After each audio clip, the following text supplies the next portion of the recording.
So what's up, guys? By the way, Oh, what up? how you guys doing? How's Here, fatherhood treating you guys? here. Good. All right.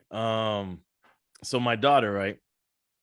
We're dealing with. So there's a couple of things I want to unpack with my daughter that I want to get your guys' opinions on. But one is she's definitely still on like the misbehaving track of like what is it, three-nager thing? Major, yeah. Um, where she's like being super rebellious and like testing us a lot. Still doesn't like her brother. Fuck, But bro. it usually wouldn't, from what we hear from when we ask the teachers, because we're always asking the teachers in her school, like, yo, is she behaving here? And they're always like, yeah, she's great, you know? And we're like, damn, this is crazy, man. Like at home, she's completely opposite from school. But finally, it hit the school now. Like Oh, damn. I her thought it was. behavior. I thought it was gonna be the other way around.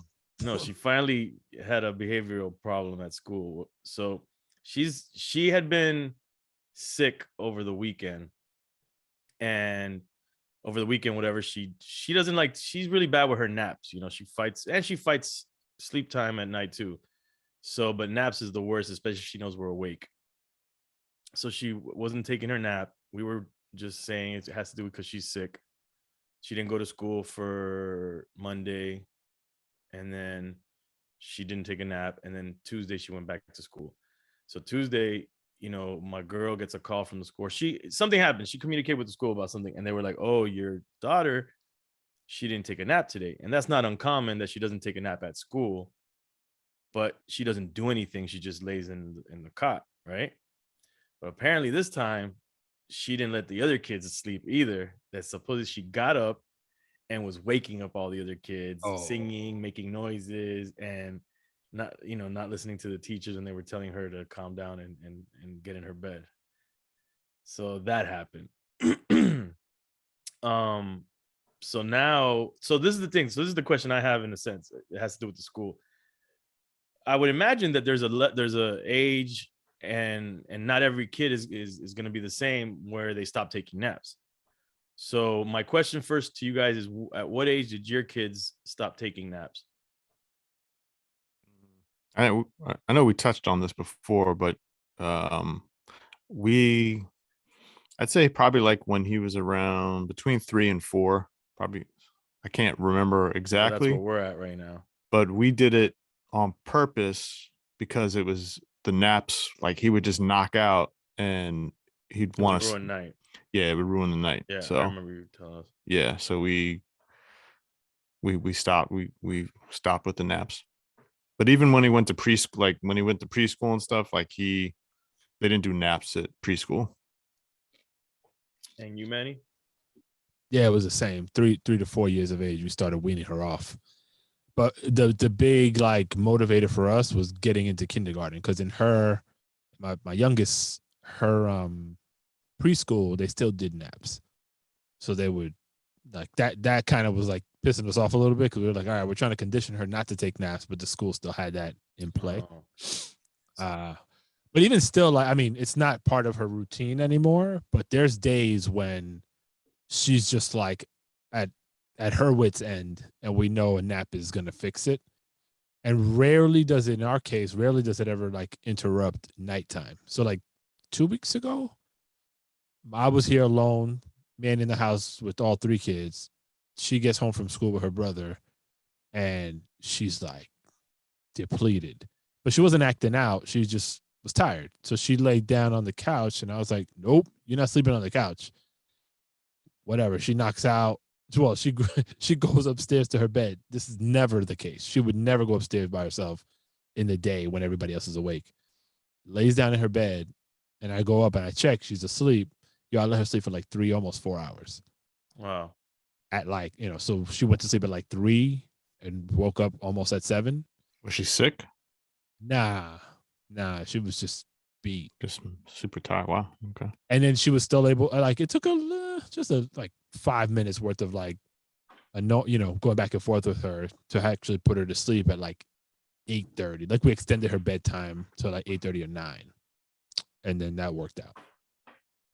So I'm wondering though, like, because the schools, obviously they were upset, they showed that they were a little annoyed that she woke up all the other kids. There's two teachers. There's one that's like the principal, and she showed us that she was a little upset. And then there's her like direct teacher who seems to love her and was like downplaying it a little bit. But our question is like, wouldn't they, and we haven't posed the question to them yet, but shouldn't they have like a protocol for kids that maybe are naturally not sleeping anymore, like taking naps? I think Like, so. Like they shouldn't ruin all the other kids, but they shouldn't, like if they don't take naps, they don't take naps. You know what I'm saying? Right. Or have an area for those kids that aren't napping. Right. It's probably more so like, but this is probably more so on the teachers. Like if the kids aren't napping, then like teaching the kids how to just stay calm and relaxed and just chill out during that time. Right. But that's easier said than done. Yeah, I don't quote me on this, but I believe in my daughter's preschool, they would, like if it was a kid that might create an issue with the others, right, as far as waking them up or whatever, they had their setup. They had like different rooms themed out, right? So they had like, I don't know, the math room, and that had certain things going on, and then like the gym and all this stuff. So like I believe, and they had multiple teachers in a room too, at least two people. So the one would like go out, take the other one, the problem kids or the ones that didn't want to go to sleep, have them expend their energy somewhere else while the nap time was going down. So, and then, we definitely notice that if she doesn't take a nap, her, she's definitely, what the word for it? She misbehaves more, let's just say, or she has, a bad attitude. And so that leads me to the next stuff. Like one of the things that's been evolving with her is her personality, and she's exhibiting like this level of like sass and almost like street smart sensibility of sass. Then I'm like, where is she getting this from? YouTube. This little 3-year-old. I mean, YouTube, but the YouTube kids. Yo, my 5-year-old, her level of sass and like street smarts and like knowing how to, how we used to snap on each other. Well, we still do, but like how common that was among kids, and that was like a quick-witted like exercise, right? My daughter's there. Like she will sun you in a minute in her own way, and like your jaw will drop at how creative and direct her shit is. And she was exhibiting this as young as what? She's not like, I'd say 3.5, approaching 4. Yeah, because man, the mannerisms, the way she's talking, like she's trying to like get over, like hustle you. Like I'm just like, yo, what is like? It's making me a little nervous for her. Growing up, I'm like what kind of teenager am I gonna have here? And so, and that's funny, right? And then I was telling a friend, and they were like, oh, I hope you didn't laugh, because what? So the story, one of the stories is she has this thing now. She's like, wait, I got to tell you something. Wait a minute, I got to tell you something. And the way she puts her hands up, and she's like, wait, and then she's like, I was a little mean to baby brother today. I just want you to know this now. I was a little bit mean, like before I hear it from somebody else, right? Yeah. And I'm like, all right, well, what happened? She's like, I was just a little bit mean, just a little bit. Did you hit him? She's like, no. I go, did you scream at him? She goes, no. And she's like, he cried just a little bit, And I was like, but what did you do to him? And she just looks at me, and I go, what did you do? And she just looks at me, and then she goes, I don't have to talk to you right now. And she walks away. Yo, round of applause. And then when I follow up with her, I'm like, no, you're not gonna get. She just covers her ears. And I'm like, here's a question for you, where maybe some of that comes from. I mean, I agree with Manny that there's a lot of that is going to come from just YouTube stuff or shows and things like that. right. But then, like when you and your lady have disagreements, or even if you have disagreements on the phone when you're doing business and stuff like that, even when we think they're not hearing stuff, they're hearing things and they pick that up. So I don't know if how you all get down, but no, I agree with you. And I told my girl, and I'm feeling like, man, what are we doing wrong? What are we exposing to her without, subconsciously, that we don't realize like one of the things is like if I argue with my mom in front of her, that example of like she Talking knows back, that's right. daddy's mom, that's Mhm. grandma. And she's like, oh wait, he's talking to her that way. Like that's a bad example of me and her mom are arguing, or even playfully arguing or playing. She, because kids take things more literal. And let me segue into another crazy thing. So playing around like with the kids, I'll tell her like, oh, you're killing me, like, you're killing me, kid, right? And my girl calls me the day, and she's in the car with her, and she's like, do you want to know what your daughter's singing right now? And I'm like, what? She's like, she's singing a song where it goes, first she's like, I love daddy, I love mommy, I love this. And then she's like, I don't love baby bro. I don't love baby bro. He's gonna kill me. He's gonna kill me. And I was like, and that day I had said it, I think earlier, like, you're gonna kill me, kid. But the context, Yeah. I'm like, joking around. And I'm like, no, that she heard that from me. I definitely, it's creepy and crazy, but I don't think it's harmless because you just heard me say it.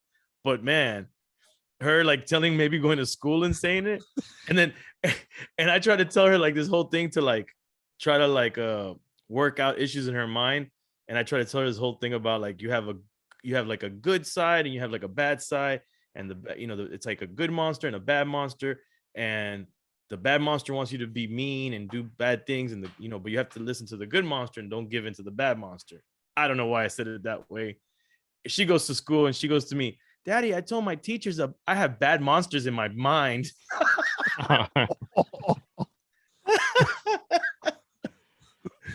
Guys and gals listening, this is what you don't do. Yeah, no, I'm fucking everything up. And one last thing of her repeating things and saying things that I don't know where she's getting them from. Obviously, it's coming from us. But at the dinner table the day before yesterday, she goes to me, Daddy, sometimes I get nervous. I'm like, what the fuck? Where did this word nervous come from for her? Wait, but continue. I want to hear more. No, and then I'm like, but do you know what nervous means? She goes, when I'm nervous, I get shy. So she knows. Yeah, she knows. And I'm just like, and then I'm like, but okay, but where are you learning, or why do you feel nervous? What makes you shy? And then now she acts the shy. I don't know if she's playing. She's like, and she turns away and acts shy. And I'm like, oh man. And then she wouldn't talk to me. She turned off again. And then she covers her ears. Yeah. Oh, she did the cover ear part too. But what you just like, almost all the examples you just went through, I find the connection being the content that my kids watch. They're picking up on the context and the way things are said without necessarily fully understanding the definition of what it is that they're talking about. But the contextual clues are enough for them to know when to insert it into a conversation. And then when you press them, I mean, your daughter knew obviously what shy was and how that corresponded. But like when you press them, they don't understand the depth of what it is that they're saying, but they know how to use that shit in the senses.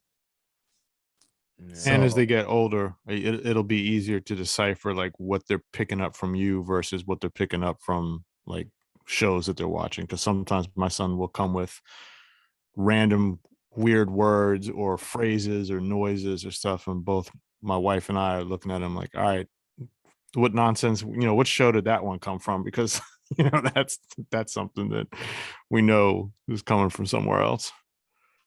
Yeah, this little girl, man, she's driving me nuts. And another thing she does too is she when I'm trying to just be silly, and I might have mentioned this on other shows, trying to be silly with her and be playful, and I do voices, she'll like look at me and she goes, be normal.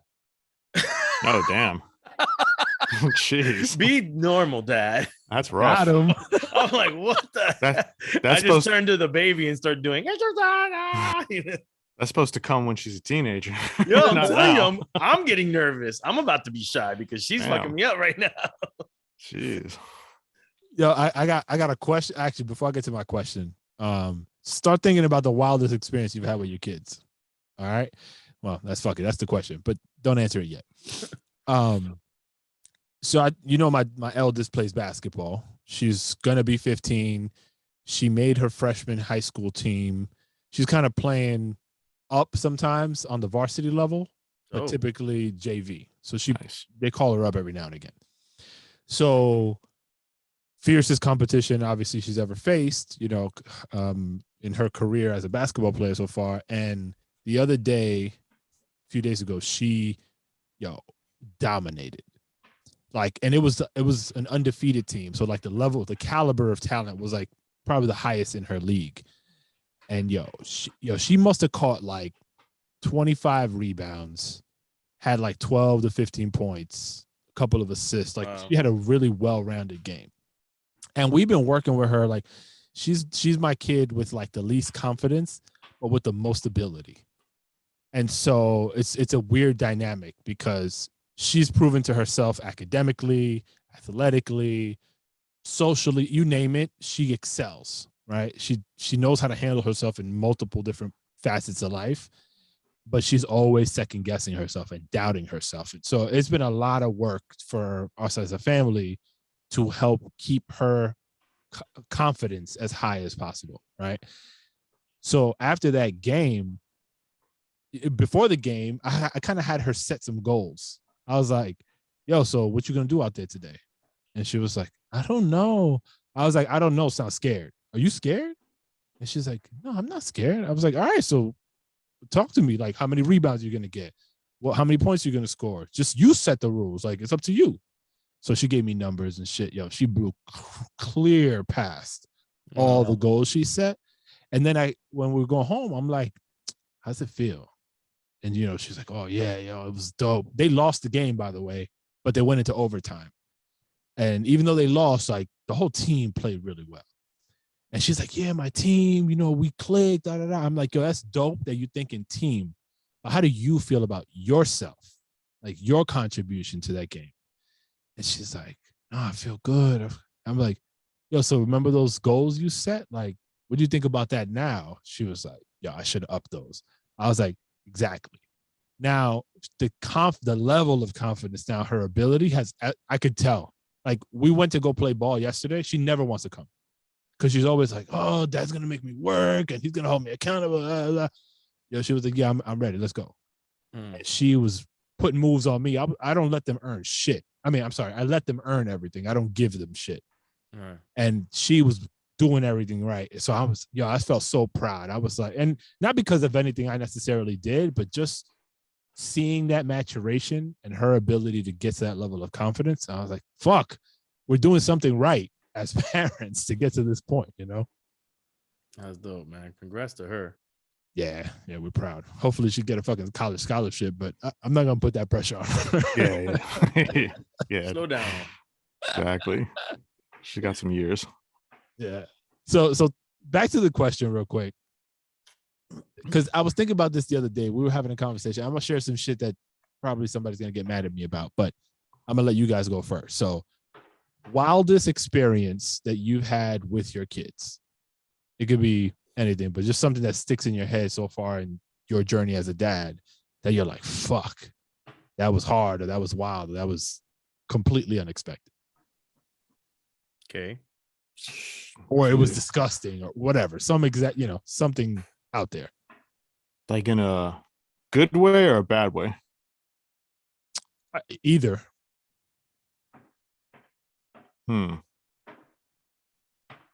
Damn, I'm not quite sure, man. I mean,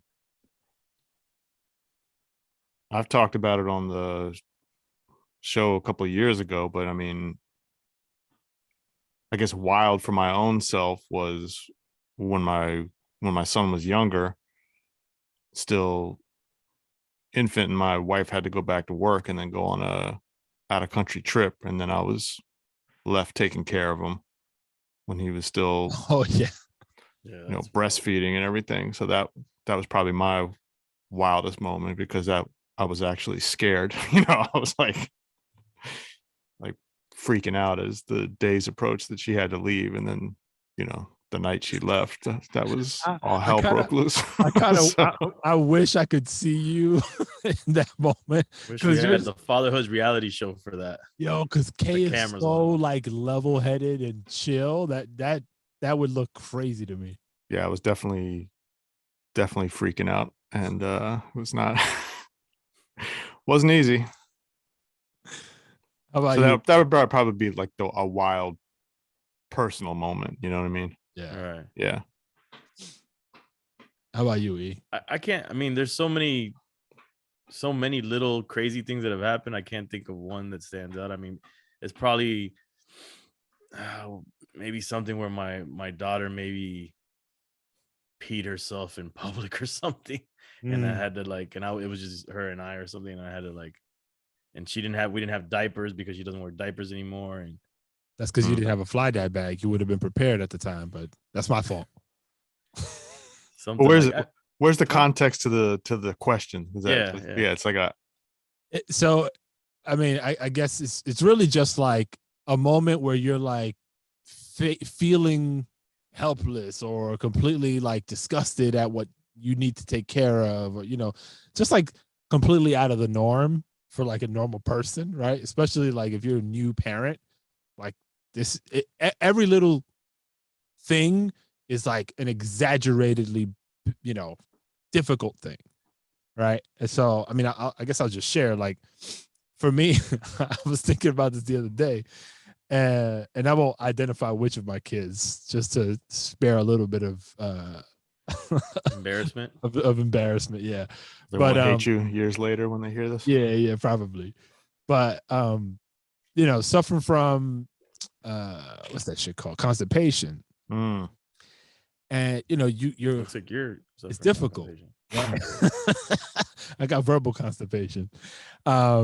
It's a hard thing to go through. Like, you as a parent, the kid, like, it's just so many different variables there, right? And then what's interesting about my wife and I, she has no issue with like if a kid gets cut and or has to get stitches. Like, she could deal with those scenarios pretty well. I'll freak out a little bit. Like, if my son cut his chin one time and that shit opened up big, we had to take him to the hospital, and I got so caught up in my feelings of like, why the fuck did that happen, that I got lost on that side, and she was handling business. Like, all right, let's go take him to the hospital. Blah, blah, blah. So from things like pee, poop, that kind of thing, I can deal with that. Like, that doesn't freak me out that much. And so one of my kids was dealing with constipation in a pretty serious way. Like, they didn't go for a few days or whatever. And there was like stomach pain and all sorts of stuff. And so it got to the point where our only opportunity to try to alleviate things was a suppository. And it was the strangest fucking thing, because I'm putting this thing in my kid's behind. It fucked my head up, right? Because I know that from everything I had available, that was the best remedy. But just the thinking of how to, having to do that, and then getting them to calm down enough so that their butt wasn't tight, because they're like, "What are you about to do to me?" Like, Oh it man. was dramatic. Yeah. That's crazy. And my wife didn't want nothing to do with it. She was like, "Yo, I can't. Like, you deal with it." And I'm like, "Fuck it, all right." And I'm doing everything. I'm like telling stories, fucking trying to make them laugh, and that's not helping because it's also kind of stressing the situation. So I'm just like, "Yo, you just have to trust me." This hurts me more than it's gonna hurt you. Trust me, like. And so I ended up doing it, and it worked out. And I had to do it a few more times after, until we got like the flow, the shit sorted out, Yeah. if you will. But it just popped in my head the other day. I don't know what triggered it, and I'm like, I wonder what kind of shit these guys have dealt with that's like no similar. pun intended. Right. Yeah. But just remind your kid that you had to do that when they grow older and they try to act funny with you. Oh, I do. Oh, I do. Keep that one. Yeah, Oh, I do. that's crazy. I nothing like that, and dealing with poop and pee, like, I don't have any problem with any of that. And boogers, the only thing that my girl does that I haven't done yet is sucking the boogers out of the nose with the little device. The thing, yeah. Dude, that's just fun. But I have a question though to you guys. So my daughter still to this day does not know how to blow her nose. She get there. Out. And another thing too is I swear that she's dyslexic, because everything is flipped. And my mom's dyslexic. I feel like I'm slightly dyslexic, or I'm fully dyslexic. And then I feel like she has it too. But so when you tell her to below your nose, she sucks it in every time. That's normal. And we're telling her no, and I put her and I show her, she won't do it, man. And so obviously we're worried that every time she gets sick, she's gonna get a sinus infection because all she does is suck it in. So how are you saying it's normal, and when did this change for you guys? I don't I'm remember sorry what if it age. deviates from Manny's thing. Nope. No, I think it was just I don't remember age, but probably around 4 to 5 is when Okay. they get a little bit more, or at least it feels like they get a little bit more understanding of how to do that stuff on their own, or at least what it's helpful for. It's like when they're sick, when they're younger, it's hard to explain to them like why to rest, what to do Oh, to yeah, help you that's feel better. forgettable. Yeah. But all that stuff combined, it probably wasn't until 4 or 5 that when my son was sick that it started feeling like, all right, you could actually take care of a person as opposed to like the shit is just going off the rails. Did you guys, both of you, did your kids not like their face touched? Like anything having to do with like the nose, wiping, cleaning the nose, cleaning the face. Like both of my kids are like, ah. Yeah, I think that's normal. Just Yeah. I mean, when did that go away? It's like 4 keeps coming up as like a really transformational age. I feel like Looking forward to 4. Let's go 4. because as you guys were talking just now, I'm like, yeah, I think at 4, my youngest was like okay blowing her nose, and then touching her face. Like when she was like 2, I don't think she was with it, but at 4 for sure she was okay with it. So the obvious shit, right? You're not doing anything rough, just Right. like the necessary, like cleaning the eyes when they wake up and that kind of thing. Yeah, she was cool with it. But like I'm trying to think, like, how did we teach my kids how to blow out? Because it's not intuitive. It's like you're not like, all right. it wasn't a one-time thing. It was definitely a process of once Dude, you and get offer past treats using and that everything thing. she won't do it. It probably needs to be a little older to get it down. Like she'll pretend, she'll go. It's like she can't do it. She'll put the thing, but she sucks in. Yeah. My one of my kids, I can't remember who it was. Like they would like make the noise with their mouth. They put the shit over their nose and be like, oh, she does that too. But I think one of the tactics was like we would cover one side of the nose, and they were actually really stuffed up. And so I don't remember what the fuck we were telling them to do. Punch them in the gut. Once upon a time. But real talk, Manny, you deserve an award for being the suppository guy here. Yeah, that's tough. I haven't done that. I don't think haven't done that yet. No. So kudos to you for getting that done several times.